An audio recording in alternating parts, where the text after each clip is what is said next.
Hello everyone and welcome to my channel, and today I'll be reading a multi-character accessory by me.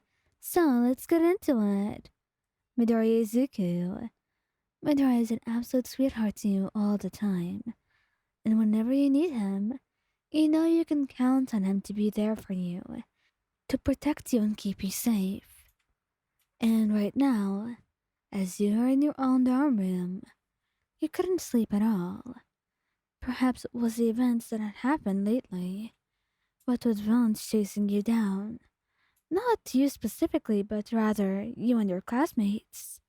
And mostly, it was Midoriya. And Bakugou as well.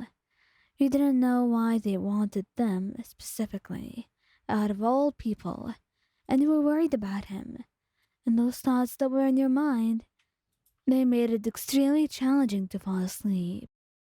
And that's why you found yourself going over to his room, and he lets you in immediately, wrapping his arms around you when you saw how upset you seemed. Is everything alright, Ryan? You look tired. Do you need me to hold you? He nodded, and he just keeps his arms wrapped around you for a while before helping you to bed. He doesn't ask questions. If you want to tell him something, then you will. But right now, he will provide you with what you need.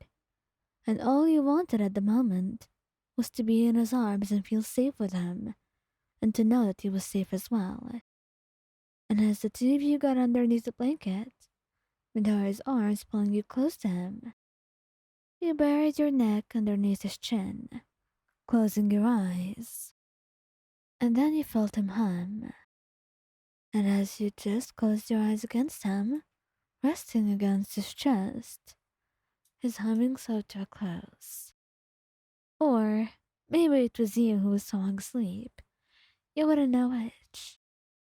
Because soon, you had lost your consciousness as you slipped off into dreamland, away from all your troubles. And, to no one's surprise, you had no nightmares at all when you were sleeping by Midoriya's side. That is just how safe and happy you felt with him. Todoroki Shoto. Todoroki cared about you a lot. Everything that you felt, and everything that you would experience. He worried about you. He loved you.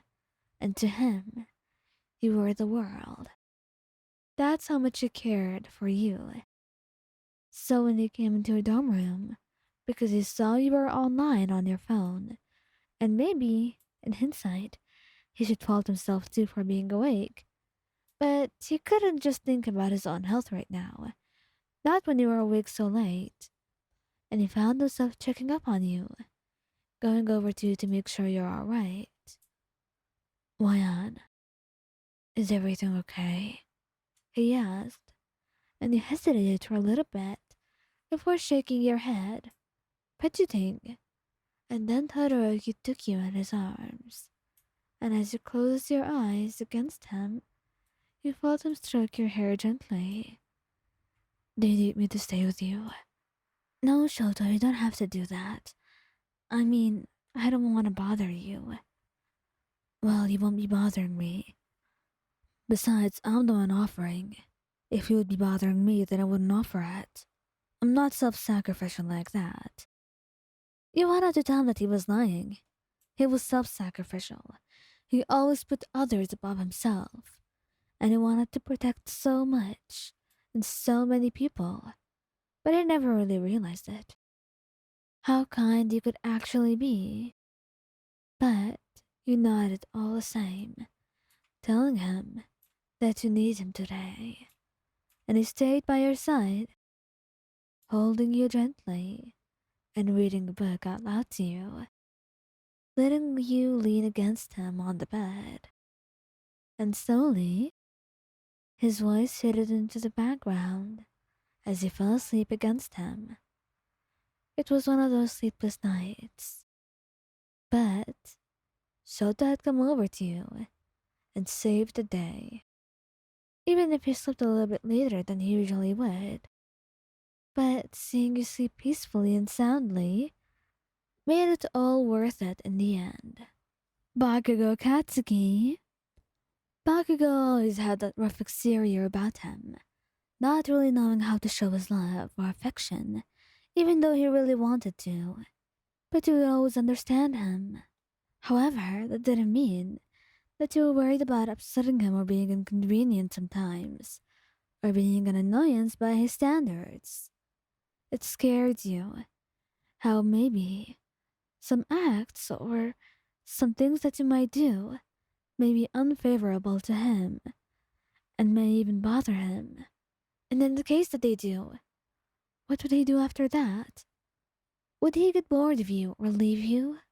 You had no idea, and you would rather not know, too scared of what the answer might be. That's why when you felt sleepless, you didn't want to tell him. You knew how he cared about his sleep schedule, how it mattered so much to him to be healthy and to have that schedule always. So you were not going to ruin it for him. But somehow, he had awoken in the middle of the night. Perhaps you could have had a sixth sense because you have no idea why else he would wake up and get that feeling to check up on you out of nowhere, only to find you wide awake in your room, hugging yourself with the lights on. Well, aren't I just glad to be woken up? What's going on, Moyan? Nothing, Katsu. Are you... Do you want to go back to sleep now? You could go, you don't have to stay around here. But you look like you need me, he said, sitting down beside you, despite what you had told him. And you sighed slowly, nodding. You let him wrap his arms around you, and without you needing to explain, you could tell that you were probably scared or had a nightmare. What with the way you were hugging yourself and looked absolutely terrified when you opened the door, and with the lights being on as well. He didn't comment about it or tease you, but he just held you in his arms and stroked your hair gently, talking to you softly until you fell asleep, and held you against him, knowing that the feeling of his weight and the warmth of his body would make you know that you're safe. And as he kept talking and distracting you from your thoughts, you felt yourself immediately fall asleep. And maybe you had lost a half an hour of sleep over it, but you would say it was very much worth it.